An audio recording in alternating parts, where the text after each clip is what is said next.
महाराज ने ये जागने और जगाने का अभियान चलाया है। जैसे सूरज रोजाना आता है और पूरे विश्व को जगाता है, इसी प्रकार से पूज्य स्वामी जी महाराज सूरज बन करके आए हैं और कुछ लोग उस सूरज को ढकना चाहते हैं। कुछ चंद लाइन बोलना चाहता हूँ कि अरे गरीबों के मुख से निवाला छीनने वालों, गरीबों के मुख से निवाला छीनने वालों, अरे खून होगा तो उबलेगा, उबाला रोकने वालों, स्वामी जी महाराज तो सूरज हैं, अंधेरा चीर कर हर रोज निकलेंगे, ये क्या रोक पाओगे? स्वामी जी महाराज तो सूरज हैं, अंधेरा चीर कर हर रोज निकलेंगे, इन्हें तुम क्या रोक पाओगे उजाला रोकने वालों। तो पूज्य स्वामी जी महाराज का ये अभियान, जागने का जगाने का अभियान, बहुत बहुत धन्यवाद।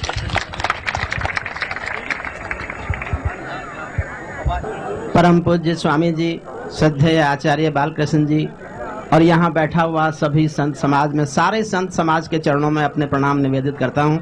पहली बार ये महसूस किया कि जो कवि जिंदा रहना चाहता है उसको एक बार युवा भारत के सामने कविता पाठ जरूर करना चाहिए ताकि वो जीवित रह सके।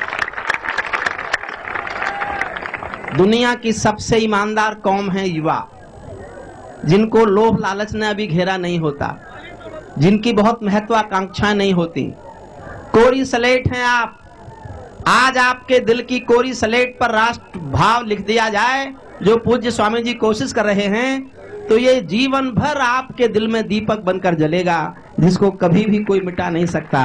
ये प्रयास स्वामी जी ने किया है।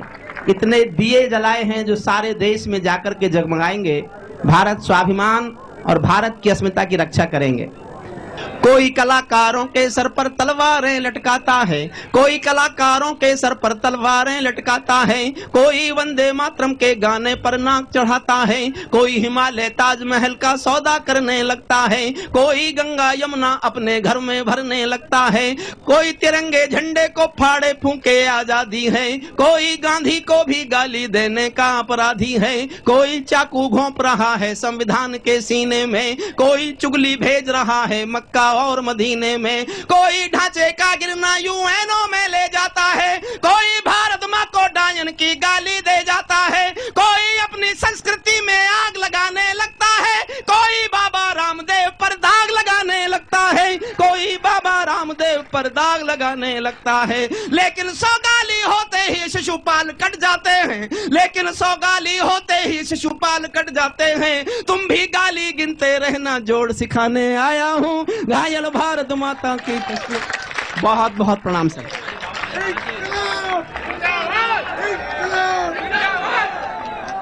इस महाशिव संकल्प राष्ट्र निर्माण संकल्प यज्ञ में हमारे परम आदरणीय परम श्रद्धेय योग ऋषि, जिन्होंने भारत की गली गली कूचे कूचे के अंदर ही नहीं, अपने एक योग की कला के द्वारा जो हमारी प्राचीन संस्कृति दबी हुई थी, सुप्त संस्कृति थी, जो कि भारत, जिसको कि जगत गुरु कहा गया, भारतवर्ष की ये दो आत्माएं थी, भारत से प्रतिष्ठित देश संस्कृतम संस्कृत तथा, जिसको हम भूल गए, अपने राष्ट्र धर्म को भूल गए। पूज्य स्वामी जी महाराज ने अपने योग के माध्यम से आज से 4-5 वर्ष पूर्व जो एक योग के माध्यम से भारत के प्रत्येक प्राणी के हृदय के भीतर एक राष्ट्र की ज्वाला, जो हमारी अपनी सोई हुई चेतना थी, हम अपने गौरव को भूल गए थे, उस गौरव को यदि जगाया है स्वामी विवेकानंद के बाद, तो पूज्य स्वामी रामदेव जी महाराज ने जगाया है। चिंगारी तो सबके भीतर थी, मगर जगाने वाला कोई चाहिए था। यदि भ्रष्टाचार के खिलाफ, ये काले धन के खिलाफ, सत्ता के सिंहासन पे बैठे हुए लोग, जो उस सिंहासन पे बैठने की खातिर किस नीचता की हद पे जा सकते हैं, आप सब लोगों ने 4 जून की उस काली रात्रि को देख लिया। मैं आप सब लोगों का आह्वान करता हूं, इस पतित पावनी पुण्य सलिला मां भागीरथी के इस पावन तट पर, जिस गंगा ने भागीरथी के मरे हुए पुत्रों को जीवित किया, यदि हमारा जीवन भी इस देश के इस राष्ट्र के काम ना आए तो मैं ये कहने से नहीं चूकूंगा, हम भी किसी जिंदा लाश से कम ना होंगे। सबसे पहला हमारा धर्म है अपने राष्ट्र के लिए जागरूक होना। मगर स्वामी रामदेव जी महाराज ने इस भारतीय संस्कृति की मशाल को लेकर के, इस भारतीय संस्कृति की गंगा को लेकर के भारत में ही नहीं विश्व के कोने कोने के अंदर आपने इस ध्वजा को फहराने का जो श्रेय लिया है। हर की पैड़ी पर जननायक स्वामी रामदेव जी ने हजारों युवा भारत संगठन के कार्यकर्ताओं को हाथों में गंगा जल लेकर भ्रष्टाचार, भ्रष्ट व्यवस्था और विदेशों में जमा काले धन को भारत में वापस लाने और राष्ट्र रक्षा के लिए आत्मोत्सर्ग करने का संकल्प दिलाया। इस मौके पर युग प्रवर्तक स्वामी रामदेव जी ने अपने उद्बोधन में कहा, सब भाई अपने अपने जो कलश हैं उनमें से अपने दाहिने हाथ के अंदर गंगा जल ले लेंगे। दाएं हाथ के अंदर थोड़ा सा गंगा जल ले लीजिए।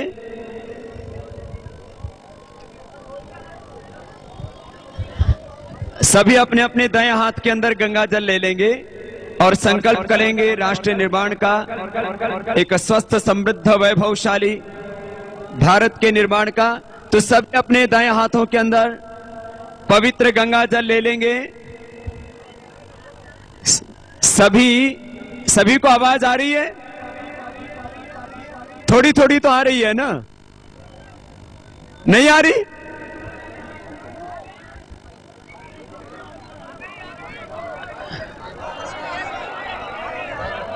कहां तक मेरी आवाज आ रही है? ठीक है, तो सब अपने दाएं हाथ के अंदर गंगा जल ले लेंगे। सब मेरे साथ में बोलेंगे, ओम अग्ने व्रतपते व्रतम चरिष्यामि तच्छकेयम तन्मे राध्यताम इदम अहम अनृतात् सत्यम उपैमि। हम सब पवित्र गंगा जल हाथ में लेकर मां गंगा को साक्षी मानकर, स्वयं परमेश्वर को साक्षी मानकर ये संकल्प लेते हैं, जब तक 400 लाख करोड़ रुपए का काला धन वापस नहीं आएगा, भ्रष्टाचार को जड़मूल से नहीं उखाड़ फेंकेंगे तथा स्वतंत्र भारत में चल रहे अंग्रेजी तंत्र के स्थान पर पक्षपात रहित, न्यायपूर्ण स्वदेशी व्यवस्था की स्थापना नहीं कर देंगे, तब तक हम संघर्ष करेंगे। संपूर्ण क्रांति और संपूर्ण आजादी के इस संकल्प को हम अंतिम व्यक्ति तक लेकर जाएंगे। गांव गरीब, मजदूर, किसान, संपूर्ण हिंदुस्तान को सम्मान और स्वाभिमान के साथ जीने का हक दिलाएंगे। हम व्यक्ति निर्माण, चरित्र निर्माण और राष्ट्र निर्माण के संकल्प के साथ मां गंगा को साक्षी मानकर ये प्रतिज्ञा लेते हैं, योग प्रति स्वदेशी व्रती बनकर रोग, नशा और विदेशी कंपनियों के षड्यंत्र से भारत माता को मुक्त बनाकर एक स्वस्थ, समृद्ध और वैभवशाली भारत का निर्माण करेंगे। हम भारत को विश्व की सबसे बड़ी आध्यात्मिक और आर्थिक महाशक्ति बनाएंगे। भारत पुनः विश्व गुरु बनेगा। ये संकल्प है हमारा। हम अंतिम सांस तक भारत माता की सेवा करेंगे। बोले भारत माता की, भारत माता की, भारत माता की। वंदे वंदे वंदे वंदे। गंगा मैया की, गंगा मैया की, गंगा मैया की। हर हर महादेव।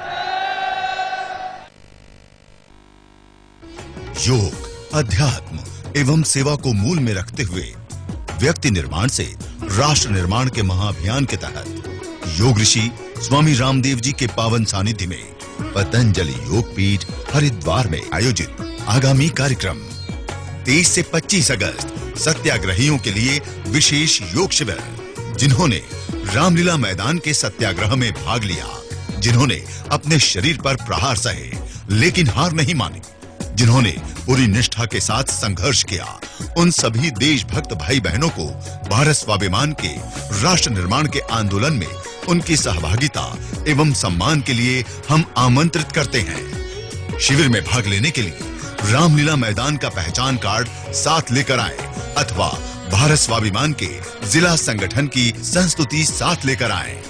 अधिक जानकारी के लिए संपर्क करें।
स्वः तत्सवितुर्वरेण्यं भर्गो देवस्य धीमहि धियो यो नः प्रचोदयात्। ॐ त्र्यम्बकं यजामहे सुगन्धिं पुष्टिवर्धनम् उर्वारुकमिव बन्धनान् मृत्योर्मुक्षीयमामृतात्। ॐ सहना भवतु सहनो भुनक्तु सह वीर्यं करवावहै तेजस्विनावधीतमस्तु मा विद्विषावहै। ॐ असतो मा सद्गमय तमसो मा ज्योतिर्गमय मृत्योर्मा अमृतं गमय। ॐ शान्तिः शान्तिः शान्तिः।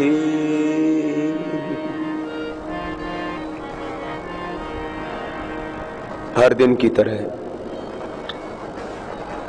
आज भी आप सब, हम सब और आस्था के माध्यम से जुड़ने वाले लाखों ही नहीं करोड़ों साधक भाई बहन हमारे साथ जुड़ करके हर दिन योगाभ्यास करते हैं।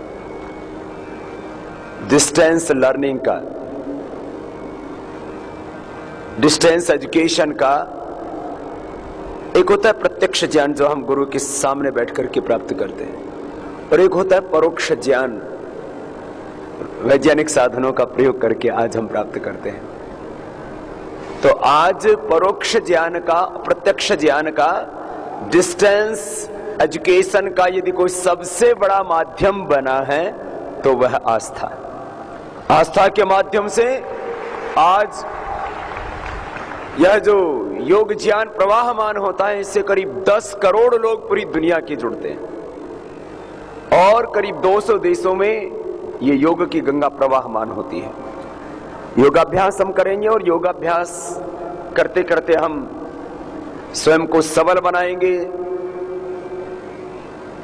अपने इस जीवन को भी तो बहुत पावन बनाना है ना, तो लाइफ मैनेजमेंट के लिए, स्ट्रेस मैनेजमेंट के लिए, अच्छे स्वास्थ्य के लिए, सबको स्वास्थ्य चाहिए, सुख चाहिए, शांति चाहिए, तृप्ति चाहिए, मुक्ति चाहिए, संतुष्टि चाहिए। योग से स्वास्थ्य मिलेगा, सुख मिलेगा, शांति मिलेगी, संतुष्टि मिलेगी, तृप्ति मिलेगी। योग से हमारी उत्पादकता बढ़ेगी। एक व्यक्ति सैकड़ों, हजारों, लाखों, करोड़ों व्यक्तियों के बराबर काम करना चाहता है, तो योग करने से एक व्यक्ति में लाखों नहीं करोड़ों व्यक्तियों जितनी शक्ति आ जाती है, सामर्थ्य आ जाता है। कोई छोटी बात है? योग से हमारी उत्पादकता बढ़ेगी, प्रोडक्टिविटी बढ़ेगी, हम ज्यादा प्रोडक्टिव होंगे। योग से हमारी सृजनात्मकता बढ़ेगी, हम ज्यादा क्रिएटिव होंगे। योग से हमारी सकारात्मकता बढ़ेगी, हम ज्यादा पॉजिटिव होंगे। और योग से हमारी क्वालिटी ऑफ लाइफ बहुत बेहतर होगी। माने हम सामान्य रूप से जीवन जीते हैं, धीरे धीरे उम्र के साथ बॉडी में स्टिफनेस बढ़ती है, मैंने कहा तनाव बढ़ता है, भूख नहीं लगती है, नींद अच्छी नहीं आती है, मन खुश नहीं रहता है, शरीर में स्थिरता रहती है, निराशा, निरुत्साह, नकारात्मकता, इनसे बाहर ही नहीं निकल पाते। 99% लोग नकारात्मक ज्यादा सोचते हैं, अपने बारे में, सबके बारे में, देश के बारे में, दुनिया के बारे में। इस नकारात्मकता से, इस निराशा से, इस संशय और भ्रम से बाहर निकालने के लिए कोई रास्ता है तो वो योग का है। ये बहुत बड़ी बात है। तो योग की हमारे जीवन में बड़ी उपयोगिता है। योग नहीं करेंगे तो रोग होंगे शरीर में, होंगे क्या, हो चुके हैं ना, पूरी चारों तरफ देख लो समाज में। किसी को बीपी, किसी को शुगर, किसी को मोटापा, किसी को कमजोरी, किसी का इम्यून सिस्टम वीक है, किसी को इनफर्टिलिटी है, किसी को किडनी की बीमारी है, किसी को पास फिसर, फिस्टुला, कोलाइटिस, म्यूकस आंव, किसी को हेपेटाइटिस, किसी को कोलेस्ट्रॉल बढ़ा हुआ है, किसी का लिवर प्रोफाइल, लिपिड प्रोफाइल और तमाम केमिकल्स और हार्मोन्स का इम्बैलेंस है, किसी को हार्ट की प्रॉब्लम, किसी को थायराइड की, किसी को स्किन की, किसी को आर्थराइटिस की, किसी को आंखों की, किसी को कानों की, किसी के बाल उड़ गए, किसी को आंखों पर चश्मा आ गया। ये सब प्रॉब्लम्स हैं। बिना योग के कोई रोग मुक्त नहीं रह सकता। इसलिए हमें रोग मुक्त रहना है, नशा मुक्त रहना है, उच्च चेतना से युक्त रहना है और रोग, नशा और विदेशी कंपनियों के लूट के षड्यंत्र से खुद को और देश को बचा करके स्वयं को शारीरिक दृष्टि से तो स्वस्थ बनाना ही है, आर्थिक दृष्टि से स्वयं को, राष्ट्र को भी सबल बनाना है। इसके लिए योग बहुत बड़ा माध्यम है। इसलिए योग व्रति और स्वदेशी व्रति तो सबको बनना है। ये दो व्रति यदि अपना लिया हमने, योग व्रति हो गए हम और स्वदेशी व्रति, कि मुझे 1 घंटा योग करना ही है। 24 घंटे का हमारा काल चक्र होता है दिन रात का, इसमें 1 घंटा योग के लिए, तो 6 घंटा की नींद अच्छी आएगी और 18 घंटा नित्य कर्म करेंगे और स्वधर्म का पालन ठीक से करेंगे। कितनी बड़ी बात है। जीवन प्रबंधन, लाइफ मैनेजमेंट का एक सूत्र, 6 घंटा, 5 से 6 घंटा अच्छे से सो, फिर 16 से 18 घंटा दृढ़ता के साथ अपने कर्म को, अपना धर्म मान के निभाओ। तो मैं कह रहा था योग तो करना ही है और सबको कराना है, बच्चों को, बूढ़ों को, जवानों को, सबको कराना है। बच्चे करेंगे, युवक, युवतियां, बुजुर्ग सब करेंगे योग। बच्चे योग करेंगे, स्वस्थ बनेंगे, बलवान बनेंगे, चरित्रवान बनेंगे, उनका IQ लेवल बढ़ेगा, उनका कंसंट्रेशन बढ़ेगा, उनका शारीरिक, मानसिक, बौद्धिक विकास होगा। सबके लिए जरूरी है। तो योग व्रति और स्वदेशी व्रति तो सबको बनना है। आज योग करते करते हम आरोग्य के पक्ष को भी लेंगे, लेकिन एक मुख्य पक्ष लेंगे कि ये आखिर भारत स्वाभिमान का अभियान क्या है? काले धन को लाना, भ्रष्टाचार मिटाना और व्यवस्था में पूर्ण परिवर्तन करना। स्वतंत्र भारत में जो अंग्रेजी तंत्र चल रहा है, जिससे 1% लोग तो देश को लूट रहे हैं, 10% लोग जिससे आंशिक रूप से लाभान्वित हो रहे हैं और 90% लोगों के साथ लगभग अन्याय हो रहा है, शोषण हो रहा है। इस शोषणकारी, इस पक्षपातपूर्ण व्यवस्था को बदल करके न्यायपूर्ण, पक्षपात रहित न्यायपूर्ण स्वदेशी व्यवस्था की स्थापना करना एक बड़ा मकसद है हमारा। तो आज इसको क्रमशः हम आपको बताएंगे और आप लिखेंगे भी आज इसको। जैसे मैं अपने नोट्स बनाता हूं, यहां आने से पहले जैसे मैं अपने नोट्स बना करके आया हूं। फिर दूसरा, भ्रष्टाचार को मिटाने के लिए जन लोकपाल की जिसकी बात चल रही है, एक सक्षम लोकपाल, एक मजबूत लोकपाल, एक पक्ष भ्रष्टाचार को मिटाने के लिए, इसके लिए तो सारी व्यवस्था को ही बदलना पड़ेगा। इसलिए मैंने पिछली बार भी जंतर मंत्र पर जब मैं गया, मैंने कहा यदि हम केवल लोकपाल तक ही सीमित रहे तो हम गलती करेंगे। इसलिए लोकपाल से हमारी यात्रा शुरू होती है, यहां खत्म नहीं होती है। पूरे देश के लोगों को समझाने की और समझने की आवश्यकता है। जिन्होंने भी गलत किया है, 3-6 महीना अधिकतम 1 साल में उनके मामलों की सुनवाई होनी चाहिए। और उसमें भी सजा का प्रावधान कैसा? मात्र जेल ही नहीं, और जेल भी 5-7 साल की नहीं, आजीवन कारावास या मृत्यु दंड जैसा जब तक कठोर दंड नहीं मिलेगा तब तक ये भ्रष्टाचारी सुधरने वाले नहीं। और जो रोजमर्रा का भ्रष्टाचार है, हर काम के बदले दाम देने पड़ते हैं, उसके लिए फास्ट ट्रैक कोर्ट बनाना, तो ये भ्रष्टाचार का हमारा दूसरा मुद्दा हुआ। तीसरा मुद्दा बहुत बड़ा है, इसमें 7-8 बिंदु हैं। मैं चाहूंगा उनको आप अभी तो सुन ले, बाद में पूरा नोट करना। हमने व्यवस्था परिवर्तन में, जो कि संपूर्ण क्रांति का, संपूर्ण आजादी का अभियान है, मैंने कहा इसमें जो ऐसी पक्षपातपूर्ण, अन्यायपूर्ण व्यवस्थाएं, उनके स्थान पर न्यायपूर्ण, पक्षपात रहित स्वदेशी व्यवस्था को स्थापित करना। और इस फिर क्या होगा? गांव, गरीब, मजदूर, किसान, उसकी सत्ता में, राष्ट्रीय संपत्तियों में, उसकी सत्ता में, इस संपूर्ण व्यवस्था में और भारत के बजट में, सत्ता में अर्थात विधानसभाओं और लोकसभाओं में, सत्ता में और बजट में जिस दिन गरीब की, गांव के लोगों की, मजदूरों की और किसानों की 80% उनकी आबादी है, 80% उनकी आबादी के आधार पर यदि उनकी सत्ता में और देश की व्यवस्था में और देश के बजट में उनकी भागीदारी हो गई, तो कोई गांव का व्यक्ति, गरीब, मजदूर, किसान गरीब नहीं रहेगा, वो समृद्ध बन जाएगा। ये व्यवस्था परिवर्तन का बहुत अहम विषय है, इसके ऊपर हम बाद में बात करेंगे। तीसरा, आपको बहुत सुंदर अर्थ क्रांति के बारे में प्रेजेंटेशन हमारे भाई अनिल जी ने दिया था, आज हमारे बीच में है। उनका एक बार पुनः बहुत बहुत अभिनंदन है। उन्होंने पूरा जीवन ही एक विषय को समर्पित कर दिया है। मैं चाहता हूं ऐसे और लोग देश में खड़े हों, तैयार हों, एक ही विषय को अपना पूरा जीवन समर्पित कर दिया, अपनी लाइफ को डेडिकेट कर दिया। और वो विषय क्या है? वो विषय है अर्थ क्रांति का।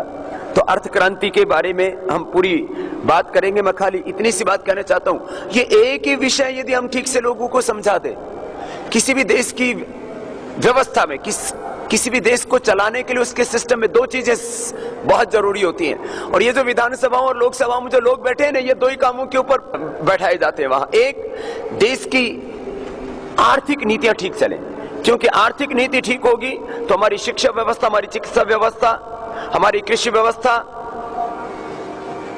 पूरा देश ठीक से चलेगा। देश का डेवलपमेंट, देश की जो मूलभूत सुविधाएं हैं, देश का जो मूलभूत विकास का ढांचा है, रोटी, कपड़ा, मकान, शिक्षा, स्वास्थ्य, सुरक्षा, बिजली, पानी, सड़क, ये 9 मूलभूत विकास के तत्व निर्धारित किए जाते हैं। तो यदि देश की आर्थिक नीतियां, देश की अर्थव्यवस्था ठीक होगी तो कोई देश गरीब रह ही नहीं सकता। हमारा देश गरीब इसीलिए है, हमारी आर्थिक नीतियां ठीक नहीं है। देश में महंगाई इसीलिए है कि हमारी आर्थिक नीतियां ठीक नहीं है। तो ये अर्थ क्रांति वाला विषय हम पूरा रखेंगे कि किस तरह से इस देश की सभी आर्थिक नीतियों को पूरी तरह से बदलना, और उसके मूल में है सारे टैक्सेशन खत्म करो। 33 प्रकार के ऑफिशियल और 3 प्रकार के अनऑफिशियल, ये 35 प्रकार के जो प्रत्यक्ष परोक्ष कर हैं, ये जिस दिन खत्म हो जाएंगे और 2% ट्रांजैक्शन टैक्स जिस दिन लागू हो जाएगा, देश के विकास के लिए हमें पहले ही वर्ष करीब 15 लाख करोड़ और दूसरे वर्ष तो करीब 30 लाख करोड़ रुपए देश के विकास के लिए मिल जाएगा। देश को वो सब कुछ मिल जाएगा जिसकी जरूरत है। और ये सारे टैक्सेशन खत्म होने से महंगाई खत्म हो जाएगी, लोगों के पास धन बढ़ेगा, इसलिए वो धनवान बनेंगे। और आंतरिक अर्थव्यवस्था का, जो हमारे देश की अर्थव्यवस्था में पैरेलल ब्लैक इकोनॉमी चलती है, समानांतर काले धन की अर्थव्यवस्था, वो खत्म हो जाएगी। और सभी ट्रांजैक्शन बैंक से होंगे। इतना लंबा चौड़ा ये लूट का जो पूरा सिस्टम बना रखा है टैक्सेशन का, सेल टैक्स, इनकम टैक्स अधिकारियों का, और पूरा बहुत बड़ा बखेड़ा, ये सब खत्म। बड़े नोट वापस ले लें और जो छोटे नोट प्रयोग करते हैं 50 रुपए तक, उनको कोई किसी तरह का टैक्स ना हो, और 2000 रुपए से ज्यादा का ट्रांजैक्शन अलाउ ही नहीं होना चाहिए बैलेंस शीट के ऊपर। ये सब बातें आपने भाई अनिल जी से बहुत गहराई के साथ सुनी, इसके बारे में हम और पूरी बात करेंगे। दुर्भाग्य है किसी भी देश की अर्थव्यवस्था में वो अनर्थ नहीं होता जो आज हमारे देश में है। हमारे यहाँ 93% हाई डोमिनेशन के बड़े नोट हैं। खैर, उसके बारे में और आगे हम चर्चा करेंगे कि नई अर्थ क्रांति किस देश को जरूरत है। फिर समान शिक्षा व्यवस्था, इसके ऊपर पूरी बात करेंगे हम। समान चिकित्सा व्यवस्था, क्या अमीर आदमी को पढ़ने का और जिंदा रहने का अधिकार है, बीमार होने के बाद उपचार करने लेने का अधिकार है? आज शिक्षा और चिकित्सा से करीब 84 करोड़ लोग वंचित हैं, पूर्ण रूप से या आंशिक रूप से उनके साथ अन्याय हो रहा है। पहले तो एक सुदामा था जिसका उद्धार भगवान श्री कृष्ण ने कर दिया था, आज 84 करोड़ सुदामाओं का हमें उद्धार करना है, ये संकल्प लेकर के जाना है आपको यहां से। तो ये व्यवस्था परिवर्तन के मैंने 5 मुद्दे अभी आपको बताए। फिर छठा मुद्दा है चुनाव सुधार, उसमें भी 3 मुद्दे मुख्य हैं। एक स्टेट फंडिंग इलेक्शन, दूसरा अनिवार्य मतदान, और तीसरा जो प्रधानमंत्री आज पार्टियों के गुलाम होकर के रह गए और एक कुछ किन्हीं व्यक्तियों द्वारा संचालित होते हैं। प्रधानमंत्री देश का प्रतिनिधि होना चाहिए और देश के लिए उसको सोचना चाहिए, वो राष्ट्र धर्म ईमानदारी से निभाए, पार्टी धर्मों से ऊपर उठे। बहुत गड़बड़ हो रही है। तो क्या हो, कैसे हो सकता है? जैसे अमेरिका में प्रेसिडेंशियल सिस्टम है, ऐसे ही हमारे इस संविधान में एक संशोधन करना पड़ेगा हमें। अनिवार्य मतदान, स्टेट फंडिंग इलेक्शन के साथ साथ प्रधानमंत्री का जिस दिन सीधा जनता से चुनाव होगा, उस दिन वो देश के लिए, जनता के लिए जवाबदेह होगा, किसी पार्टी या किसी व्यक्ति के लिए नहीं। हमारे यहाँ पर प्रधानमंत्री जैसे संवैधानिक पद की गरिमा ही खत्म हो गई है। किसी भी देश का मजबूर प्रधानमंत्री नहीं, किसी भी देश का प्रधानमंत्री मजबूर नहीं, मजबूत होना चाहिए। आज गड़बड़ हो रही है। चुनाव सुधार, फिर जल प्रबंधन, ये बहुत बड़ा विषय है। 7वां बिंदु मैं बता रहा हूं, जल प्रबंधन, फिर कचरा प्रबंधन और जनसंख्या नियंत्रण, इतने बड़े विषय हैं। जल प्रबंधन हो जाए तो इस देश में बाढ़ जो हर वर्ष आती है हिंदुस्तान में और लाखों लोगों को तबाह कर जाती है और करोड़ों का नुकसान होता है, हजारों लाखों करोड़ का नुकसान होता है। तो बाढ़ और सूखा दोनों से बचने का उपाय है जल प्रबंधन। हम एक छोटा सा देश है इजराइल, इजराइल को देखो, इजराइल ने जिसके यहाँ के अपने देश से तो बहुत कम बरसात होती है, एक बूंद पानी का वो समुद्र में अपना नहीं जाने देता। यदि हम अपने देश के जल को समुद्र में जाने से रोक लें, छत का पानी जमीन में, खेत का पानी खेत में, गांव का पानी गांव में, प्रांत का पानी प्रांत में, और हिंदुस्तान का पानी हिंदुस्तान में जिस दिन रह जाएगा, उस दिन हिंदुस्तान के अंदर किसान आत्महत्या नहीं करेगा। इस देश में सूखा नहीं आएगा, बाढ़ नहीं आएगी। बहुत बड़ा विषय है जल प्रबंधन का, वाटर मैनेजमेंट का, रेन वाटर हार्वेस्टिंग का। फिर कचरा प्रबंधन, जहां देखो भाई गंदगी गंदगी। यदि गंदगी का नोबेल पुरस्कार दिया जाए तो हम ही उसके हकदार हैं कहते हुए हमको शर्म आती है। इसके ऊपर ताली मत बजाना। जो देश सदाचार में, स्वच्छता में नंबर 1 था, वो देश भ्रष्टाचार और गंदगी में नंबर 1 हो गया है। इसका कारण यही है, चारों तरफ जहां देखो वही गंदगी के ढेर लगे पड़े। और हमारी बीमारियों का भी 50% कारण, हमारे रोगों का 50% रोगों का कारण, चाहे हेपेटाइटिस से लेकर के और कैंसर तक, hepatitis, cancer, asthma, skin disorders, चारों तरफ गंदगी। एयर पॉल्यूटेड है, वाटर पॉल्यूटेड है, सॉइल पॉल्यूटेड है, और शाक सब्जियां, अन्न जो हम खा रहे हैं सब गंदगी से भर गया है। तो ये जल प्रबंधन, कचरा प्रबंधन, वेस्ट मैनेजमेंट और जनसंख्या का नियंत्रण, हमने तो 100% खुद जनसंख्या को नियंत्रित किया है। हम ब्रह्मचारी हैं और इसीलिए धरती बची हुई है। नहीं तो हिंदुस्तान में तो एक नया इजराइल, हिंदुस्तान में एक नया ईरान, हिंदुस्तान में एक नया इराक, हिंदुस्तान में एक नया दुबई, हिंदुस्तान में एक नया सिंगापुर, हिंदुस्तान में एक नया बैंकॉक, ये कुछ और ऐसे में करीब 100 से ज्यादा देश बता सकता हूं। 100 से ज्यादा देश ऐसे हैं जिनकी आबादी उतनी है जितने हर साल हम पैदा कर देते हैं। 2,38,39,945 बच्चे नहीं पैदा होते हैं। बोलो बाबा जी हिसाब किताब पूरा रखते हो? इसीलिए तो रखता हूं, खुद नहीं पैदा किए, दूसरों के ऊपर दृष्टि रखता। अरे क्या कर रहे हो तुम, सोचो। इसलिए मैं कहता हूं हिंदुस्तान के लोग कम से कम 5 साल तक शादी कर लें कोई बात नहीं, लेकिन 5 साल तक बच्चे पैदा ना करें तो आबादी नियंत्रण में आ जाएगी। पूर्ण ब्रह्मचर्य का पालन कर सको तो बहुत अच्छी बात है। अरे सब बच्चे अपने ही तो हैं।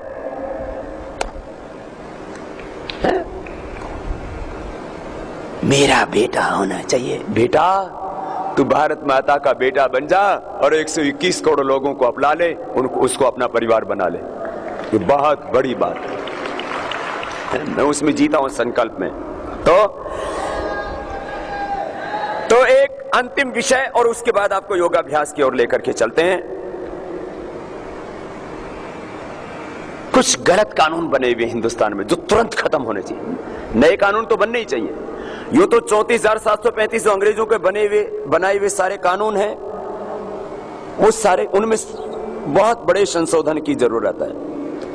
लेकिन जैसे लैंड एक्विजिशन एक्ट तुरंत खत्म होना चाहिए, और गो हत्या का कानून खत्म होना चाहिए, और गो हत्या निषेध का कानून इस देश में तुरंत बनना चाहिए। कुछ कानूनों की, गो हत्या निषेध का कानून, शराबबंदी का कानून तुरंत बनना चाहिए। गो हत्या को वैध बना रखा, लीगली गो हत्या आप करते हैं, कत्लखाने आप खोलते हैं तो उसके लिए आपको सब्सिडी मिलती है। ये सारा कुचक्र खत्म होना चाहिए। लैंड एक्विजिशन एक्ट पूरी तरह से खत्म होना चाहिए। बहुत अनिवार्य परिस्थितियों में राष्ट्रहित का कोई बहुत बड़ा मुद्दा हो, राष्ट्रीय सुरक्षा का कोई बहुत बड़ा मुद्दा हो, विकास से जुड़ा हुआ कोई बहुत मुद्दा हो, तो ऐसे अपवाद रूप में कहीं 1% जरूरत पड़ती है तो उसका नया लैंड एक्विजिशन एक्ट बनना चाहिए। तभी इन किसानों के साथ को न्याय मिलेगा, और जिन किसानों की जमीन छीनी गई है उनको भी न्याय मिलना चाहिए। आज तक अन्याय हो गया उसको नहीं भुला देना चाहिए। एक बहुत बड़ी नीति बनाने की आवश्यकता है। तो आज मैंने कहा ये जो हमारे 3 विषय है ना, इनको आप लोगों के सामने रखना। एक एक विषय इतना गंभीर, इतना व्यापक, इतना प्रभावशाली है, जो इन 3 विषयों में प्रामाणिकता के साथ जो आप बात करेंगे उसको सुन लेगा, वो भारत स्वाभिमान से जुड़े बिना रह ही नहीं सकता। आप इसके ऊपर सर्वे करना, एक छोटा सा पेपर बनाना। हम आपको सारी आज ये रूपरेखा बताएंगे। जनमत सर्वे की क्या रूपरेखा होगी, वो सारी रूपरेखा जनमत सर्वे की भी आप खाली ये 3 विषयों के प्रश्न बनाना। क्या ये करीब 400 लाख करोड़ रुपए का काला धन राष्ट्रीय संपत्ति होना चाहिए? बोलो, मैं आप इसी पूछता हूं। जैसे आप उत्तर दे रहे हैं ऐसे पूरा हिंदुस्तान क्या कहेगा, हां कि ना? हाँ?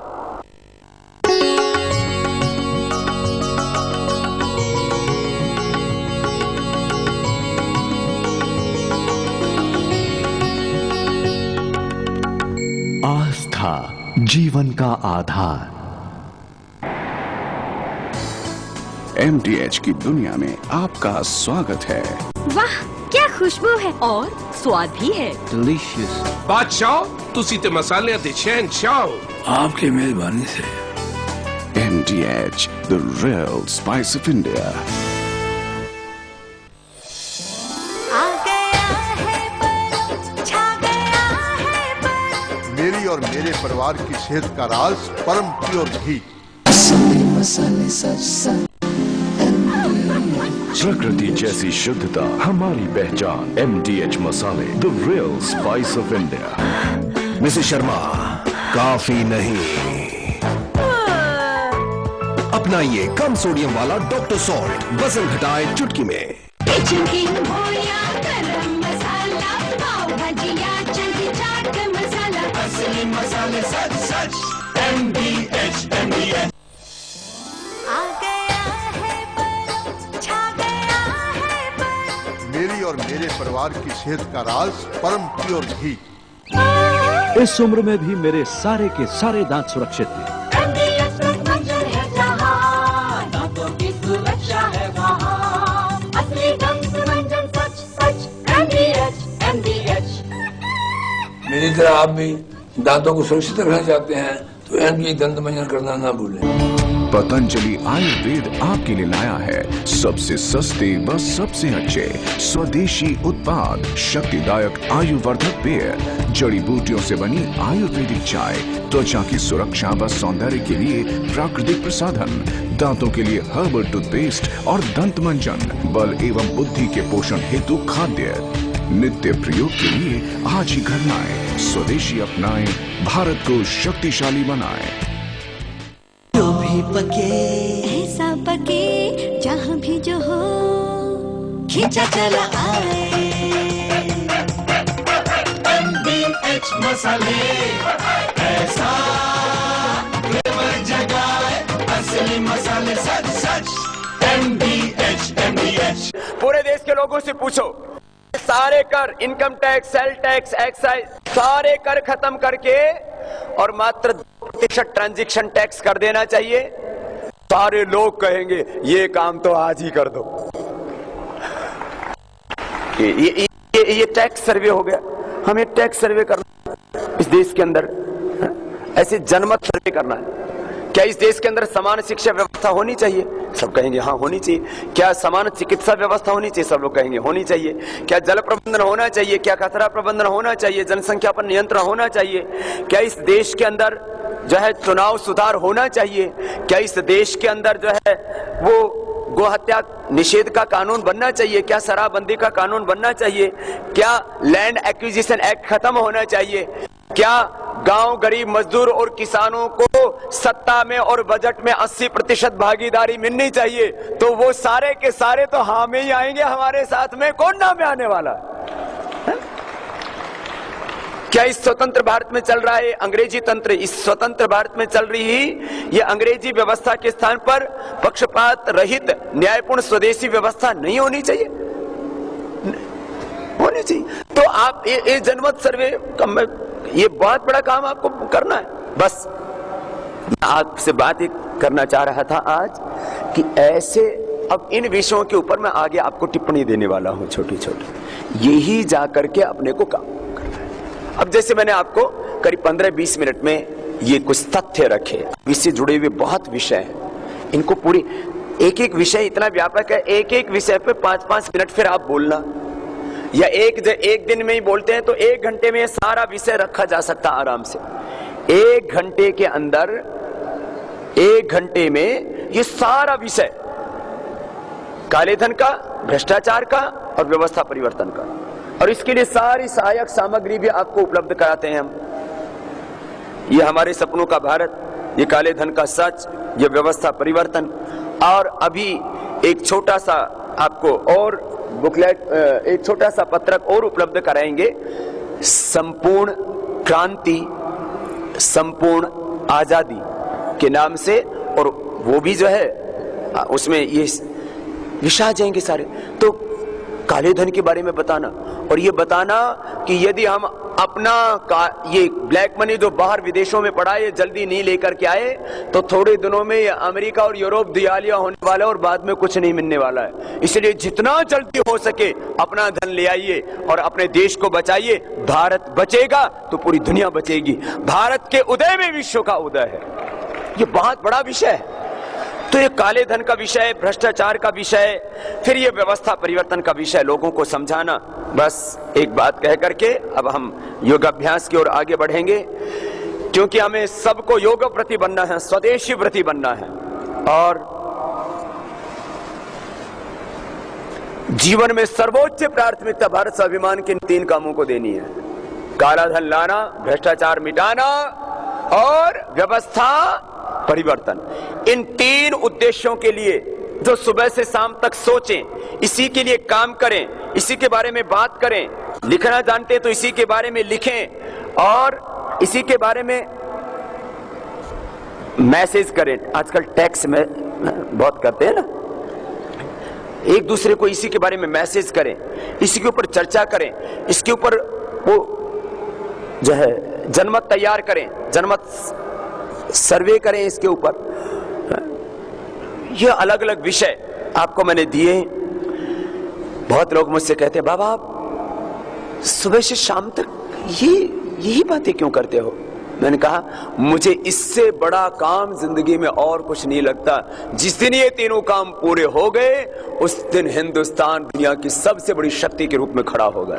आर्थिक महाशक्ति, आध्यात्मिक महाशक्ति, ये बहुत बड़ा काम है। और इससे बड़ा काम कोई दूसरा बता दो तो मैंने कहा मैं तो वो भी करने के लिए तैयार हूं। ये इतना बड़ा काम है, 121 करोड़ लोगों की जिंदगी स्वर्ग बन जाएगी। और मैं सोचता हूं यह जो संकल्प की अग्नि मेरे भीतर जल रही है, वो संकल्प की अग्नि एक दिन 121 करोड़ लोगों के हृदय में भी जलेगी और एक महाक्रांति आएगी और उससे इस भारत का उदय होगा। और इस भारत के उदय से, भारत के विकास से, भारत की समृद्धि से, मैंने कहा एक बहुत स्वस्थ, समृद्ध, वैभवशाली विश्व का निर्माण होगा, जो हमारी व्यक्ति निर्माण, चरित्र निर्माण, राष्ट्र निर्माण से लेकर के युग निर्माण की जो हमारी पावनी परंपरा है, संस्कृति है, यह हमारा अभियान, यह हमारा आंदोलन। अब देश की आंतरिक अर्थव्यवस्था में और देश के बाहर कितना काला धन है, एक बहुत बड़ा विषय है। ये काला धन कहाँ है, ये काला धन कितना है, फिर ये काला धन कैसे आएगा? क्या कोई दुनिया का देश इसको वापस लेके आया है? इसके वापस आने से क्या होगा? अब इसमें ये करीब 25 विषय बन जाते हैं। ये 25 विषय काला धन के बारे में इसमें है। ये सब आपके दिमाग में होना चाहिए। ये काला धन किन लोगों ने रखा हुआ है इसको? ये काला धन गया कहां? ये काला धन होता क्या है ये बहुत लोगों को नहीं पता था पहले। तो बोले धन तो सफेद होता है, काला होता है। ये तो हमको तो इतना पता है धन धन होता है, ये सफेद और काला कहां से आ गया? बताओ, कोई नोट आपने पूरा सफेद देखा? ऐसा कोरे कागज जैसा है? कि कोई नोट ऐसा देखा हो आपने जो कोरे कागज जैसा हो, ऐसा हो है? ऐसा देखा किसी ने? तो व्हाइट मनी और ब्लैक मनी क्या है? जो मेहनत की कमाई है, ईमानदारी की कमाई, उसको बोल दिया जाता है व्हाइट मनी, सफेद धन। और काले काम करके जो पैसा कमाया जाए वो काला धन। दरअसल धन काला और सफेद नहीं होता है, काम, धन कमाने के साधन, धन अर्जित करने के साधन, वो जहां काले होते हैं उसको काला धन कह दिया जाता है। ये काला धन क्या है? सबसे पहले यहीं से शुरुआत की। ये काला धन कितना है, इसके प्रूफ क्या हैं, ये सब बताना लोगों को। ये काला धन किसका है, इसका उपयोग कौन कर रहा है, फिर ये गया कहां? 70 से ज्यादा टैक्स हेवन में चला गया। फिर इसका प्रयोग कौन कर रहे हैं?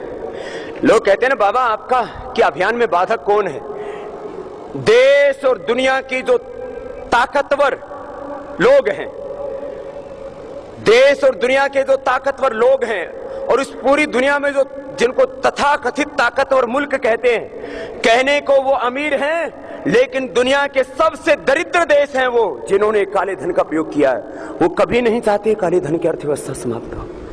इसलिए इस काले धन की अर्थव्यवस्था के बारे में राष्ट्रीय पटल पर हमने बात की तो अपनी जान जोखिम में डाल करके की है, क्योंकि हमें पता है ये इस देश के पूंजीपति, इस देश के भ्रष्ट अधिकारी, इस देश के भ्रष्ट व्यापारी और इस देश के भ्रष्ट नेता ही नहीं, पूरी दुनिया के ताकतवर मुल्क हमारे जान के दुश्मन बनेंगे, लेकिन हम किसी भी कीमत पर हिंदुस्तान को बचाएंगे और काला धन लेकर के आएंगे। ये छोटा विषय नहीं है।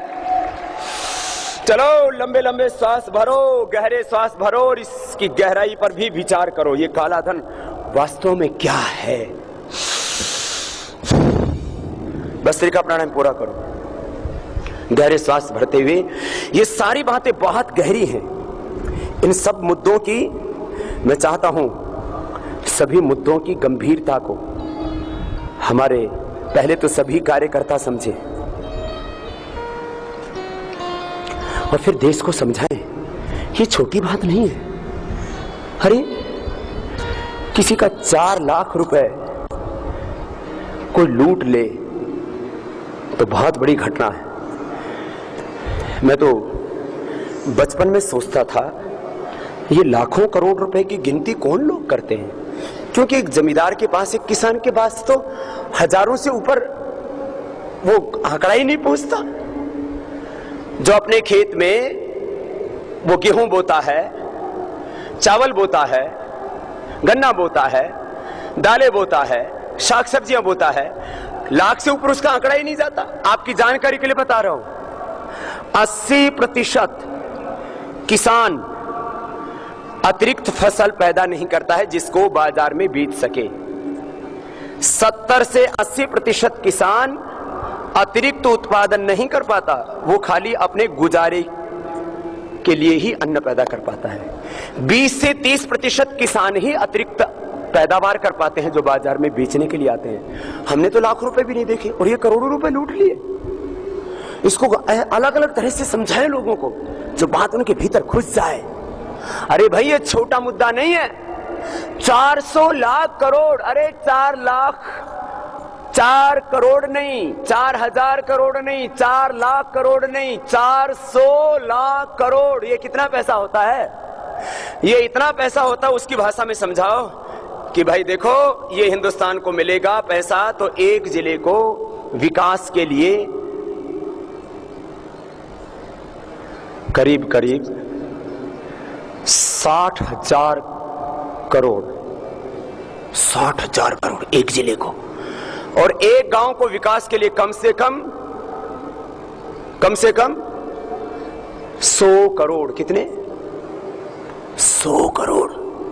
गांव वालों से पूछो भाई तुम 100 करोड़ रुपए अपने गांव में खर्च कर सकते हो? सब खेतों में ट्यूबवेल लगा दिया जाए, सबके मकान बनवा दिए जाएं, वहां पर एकदम अच्छे वर्ल्ड क्लास स्कूल कॉलेज बना दिए जाएं, 50-100 गांव के बीच में एक एक यूनिवर्सिटी बना दी जाए, ये सब काम कर दिए जाएं तो भी ये पैसा ज्यादा पड़ेगा। दुनिया को हम कर्ज में दे देंगे, दुनिया हमारी कर्जदार होगी और भारत दुनिया का सबसे ताकतवर मुल्क होगा। अब हम कर्जदार हैं। हमारे पैसे से Britain, America, France, Germany, Europe पूरा विकास और विलासिता कर रहा है। कपालभाति कर लो, भस्त्रिका 5 मिनट कर लिया ना अपना कपालभाति। एक एक मुद्दे की गंभीरता को समझना और वैसे ही गंभीरता से जो पेन, जो दर्द, जो पीड़ा, जो वेदना अपने भीतर है ना, वो दूसरों तक संप्रेषित कर दे। देखो किसी भी दुनिया की क्रांति में 2 चीजों की बड़ी भूमिका रही है, एक लिखने की और दूसरी बोलने की। लिखना 10% काम करता है, एवरेज लिखा हुआ औसत 10% काम करता है, और वो भी पढ़े लिखे लोगों के लिए। भारत में तो 84 करोड़ लोग कम पढ़े लिखे हैं। यहां लिखी हुई चीज 1% असर करती है और बोली हुई चीज 100% असर करती है। इसलिए मजबूती से बोलना सीखो, बात करना सीखो। हमारा way of speech, way of presentation, हमारी अभिव्यक्ति की शक्ति मैंने हिंदी का शब्द बोला है। प्रेजेंटेशन को हिंदी में क्या बोलते हैं? अभिव्यक्ति। हमारी अभिव्यक्ति की शक्ति इतनी सबल होनी चाहिए कि जब लोगों को हम बोले तो उनका खून खौल उठे और इस भ्रष्टाचार के खिलाफ, काले धन के खिलाफ और भ्रष्ट व्यवस्थाओं के खिलाफ वो खड़े हो जाए। ऐसा प्रेजेंटेशन होना चाहिए हमारा। चलो कपालभाति करते रहो। तो एक जगह 3 दिन का शिविर रखो। एक दिन पूरा योग के बारे में बताओ, फिर योग और आयुर्वेद के बारे में बताओ, वैयक्तिक जीवन के बारे में बताओ। योग से हम कैसे रोग मुक्त होते हैं, कैसे नशा मुक्त होते हैं, योग से कैसे मानव महामानव बनता है, योग से कैसे हम शक्तियों को प्राप्त करते हैं, सिद्धियों को प्राप्त करते हैं। सब शक्तियां, सब सिद्धियां अपने भीतर हैं। योग से कैसे हम अतीन्द्रिय शक्तियों को, अतीन्द्रिय ज्ञान को प्राप्त करते हैं। योग से कैसे हमें शक्ति मिलती है, स्वास्थ्य मिलता है, शांति मिलती है, संतुष्टि मिलती है, मुक्ति मिलती है। तो अध्यात्म का ज्ञान भी आपका बहुत ऊंचा होना चाहिए। और फिर बेसिक नॉलेज। देखो, योग अध्यात्म का ज्ञान तो योग, अध्यात्म, आयुर्वेद, इसके साथ साथ ये जो हमारे परिवर्तन की जो विषय है, संपूर्ण परिवर्तन की जो विषय है ना, इनका बेसिक नॉलेज वो हमारा सभी विषयों में होना चाहिए। ईश्वर, जीव, प्रकृति का सामान्य ज्ञान, योग, आयुर्वेद, प्राकृतिक चिकित्सा का, जड़ी बूटियों का, एक्यूप्रेशर का बेसिक नॉलेज, सामान्य ज्ञान हमारे सभी योगी भाई बहनों को होना चाहिए, बेसिक नॉलेज। अब लोग कहते हैं बाबा विराट रूप से तू 10 साल से कपालभाति करा रहा है, ये कपालभाति पुरानी क्यों नहीं होती? मैंने कहा कपालभाति तो वही शाश्वत है, लेकिन उसके साथ विषय नए जोड़ देता हूं तो कपालभाति भी नई नहीं लगती है हर दिन। कपालभाति तो वही है। अब इस कपालभाति से योग जागरण, कुंडलिनी जागरण के साथ राष्ट्र जागरण को जोड़ दिया, शरीर तंत्र के साथ लोक तंत्र को जोड़ दिया, तन के साथ वतन को जोड़ दिया, शरीर के साथ इसका क्या संबंध है, उसके साथ इसका ब्रह्म संबंध क्या है वो जोड़ दिया, आत्मोन्नति के साथ राष्ट्रोन्नति जोड़ दी, आत्मनिर्माण के साथ चरित्र निर्माण, राष्ट्र निर्माण को जोड़ दिया, आत्म परिवर्तन के साथ व्यवस्था परिवर्तन को जोड़ दिया, धन के साथ धन को जोड़ दिया, काले धन को जोड़ दिया। तो नई नई हो गई कपालभाति। कपालभाति तो वही है, सूरज तो वही है, नया नया लगता है। मैं तो कहता हूं आप ही नहीं, पूरे हिंदुस्तान के करोड़ों लोग मुझे रोज सुनते हैं। जो भी भाई बहन जहां पर भी बैठे वहीं पर इस परिवर्तन की चर्चा करें, जहां पर भी बैठे वहीं काले धन के बारे में चर्चा करें, जहां पर भी बैठे वहीं भ्रष्टाचार के बारे में चर्चा करें। इससे एक वातावरण तैयार होता है, एक जनमत तैयार होता है, और जब कहीं एक वातावरण तैयार हो जाता है, एक जनमत तैयार हो जाता है, तो वह परिवर्तन होकर के रहता है। यह दुनिया का इतिहास कहता है। जहां भी बैठो वहीं ये कर मुक्त व्यवस्था की बात करो। अभी आपको मैंने थोड़ी देर पहले बात की ना, किसके बारे में की चर्चा? आर्थिक क्रांति की मैंने चर्चा की आपसे कि सबको इस अर्थ क्रांति के बारे में चर्चा करनी है। जहां भी जाओ वहीं अर्थ क्रांति के बारे में चर्चा करो कि भाई ये देश में सारे टैक्स खत्म होने चाहिए। बोलो, टैक्स देने से सब परेशान है ना? लोगों की दुखती भी रख के ऊपर हाथ रखो। हमें कोई ये भ्रष्ट नीति नहीं करनी है। आजकल राजनीति के नाम पर भ्रष्ट नीति चल रही है। हमें राजनीति के नाम पर भ्रष्ट नीति नहीं करनी है। राजनेता क्या करते हैं? लोगों की दुखती भी रख पर हाथ रखते हैं। लोगों के पास में रोटी नहीं है तो फिर हम 2 रुपए किलो चावल गेहूं दे देंगे। अरे 2 रुपए किलो गेहूं और चावल देकर के लोगों को तुम भिखारी बनाते हो, उनको दया का पात्र बनाते हो। अरे उनको 1000 रुपए की बजाय उनको 10,000 रुपए की महीने में कमाई हो जाए। कुछ ऐसा कर दो जिससे वो भी समर्थ बन करके सम्मान और स्वाभिमान के साथ जी पाए। ये हमारी राष्ट्र नीति है, ये राजनीति नहीं है। लोगों की दुखती भी रख पर हमको हाथ रखना है। उनको 2 रुपए किलो चावल नहीं देना, वो 10 रुपए किलो 20 रुपए किलो चावल खरीद सके ऐसा उनको समर्थ हमको बनाना है।